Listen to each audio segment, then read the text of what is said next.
Et bonjour à tous et toutes. Juste quelques pensées du jour sur la quête du soi, en fait, d'être la meilleure version de soi-même. Qu'est-ce que ça veut dire, en fait, pour certains, pour d'autres? Je vais juste parler pour moi et peut-être faire quelques digressions encore. Et en même temps, c'est un petit peu l'objectif et le but, en fait, de ces vidéos, c'est de partager avec vous les ressentis de chacun et rentrer dans un taux vibratoire suffisamment important et intéressant pour que chacun puisse épuiser peut-être une source je sais pas, d'avoir peut-être différentes idées, différents points de vue, quelques sources d'inspiration peut-être, je ne sais pas, j'ai aucune prétention de quoi que ce soit dans ce monde, si ce n'est encore une fois d'être la meilleure version de moi-même. Et quand je vois et quand j'observe un petit peu tout ce qui se passe dans ce monde, on a notre joli ciel qui est là, où il y a quelques nuages parfois qui peuvent cacher la lumière en fait. Et ce monde en fait est très petit, je m'en suis rendu compte. Et aujourd'hui, hop, bonjour. Et aujourd'hui, on se rend compte d'une chose, c'est que tout le monde va ça et là, tout le monde a ses occupations, tout le monde a probablement une activité, un métier ou une passion. Je distingue bien l'ensemble parce que bien souvent on peut s'évertuer à faire quelque chose en fait qui ne nous correspond pas et j'ai remarqué ça en fait depuis très très longtemps. Sur qui vous êtes vraiment, c'est quelque chose en fait, c'est une obsession pour moi. Une obsession parce que en fait, si je ne vibre pas ce que je suis vraiment, je ne peux pas être la meilleure version de moi-même. Et je vais me donner les chances dans cette vie d'être vraiment qui je suis et pas quelqu'un d'autre ou qui, quelqu'un de formaté. Et je trouve sincèrement qu'on est trop formaté dans ce monde parce qu'on nous explique en fait comment on doit penser, comment on doit se tenir, comment on doit se vêtir, comment on doit interagir avec les autres. Alors bien sûr, il y a toutes ces notions de bienséance et de respect et ça je ne le remets pas en question. Juste que se respecter soi-même, c'est le premier pour moi des commandements. C'est être l'exemple à suivre. En fait, c'est de suivre son propre exemple. Avoir un mentor, bien sûr, avoir des maîtres, certainement. Trouver quelques sources d'inspiration, ça et là, évidemment. Et c'est surtout de comprendre qui on est et de savoir pourquoi on est. Et quand vous naissez, justement, en ce monde, quand vous apparaissez en ce monde, qu'est-ce qui fait que vous devenez ce que vous êtes? Si on y réfléchit un petit peu, et j'emploie volontairement le on,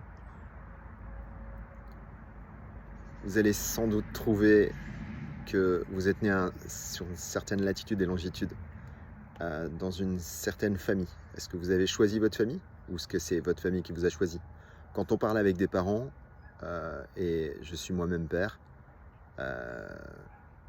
quand je regarde en fait dans le rétroviseur en fait de ce que j'ai pu faire ou ne pas faire, qu'est-ce qui fait que j'ai pu avoir des enfants? Est-ce que c'est moi qui ai choisi? Est-ce que c'est la vie qui a choisi pour moi?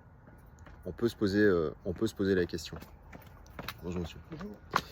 Et je me rends compte que on a souvent beaucoup de réponses, mais on se pose pas forcément tout le temps les bonnes questions. Le tout, c'est d'être le plus éveillé possible. Parce que sinon, je trouve qu'on peut vite sombrer dans un manque d'intérêt à être en ce monde et à faire partie de ce monde.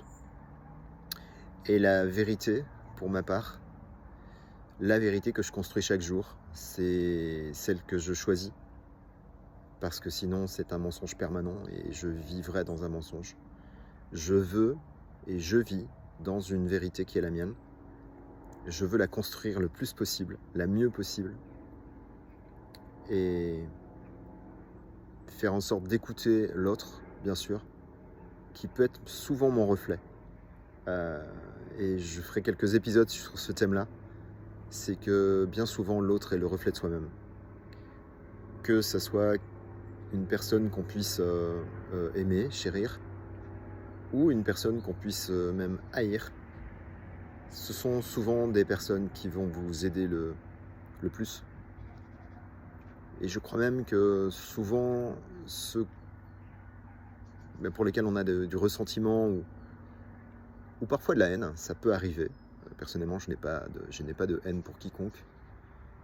Je peux me dire qu'en fait, ce sont eux en fait, qui me font le plus travailler sur moi-même.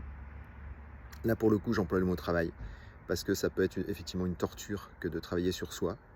Ce n'est pas du masochisme, c'est juste que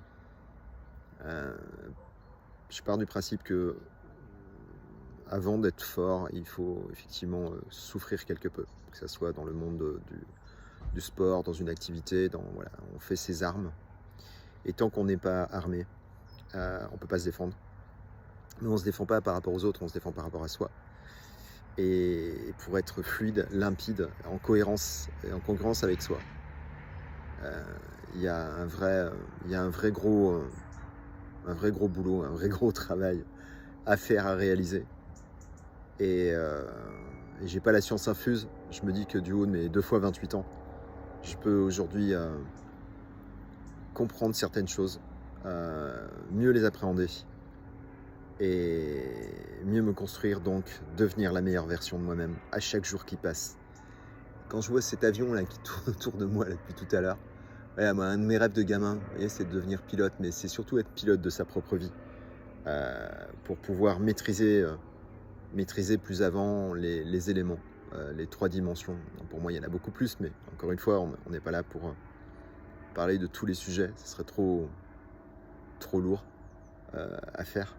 Et je veux juste vous saluer encore une fois, vous souhaiter le meilleur et faire en sorte que vous puissiez travailler avec la meilleure ouverture d'esprit pour vous, la meilleure êtreté, et faire en sorte d'être encore une fois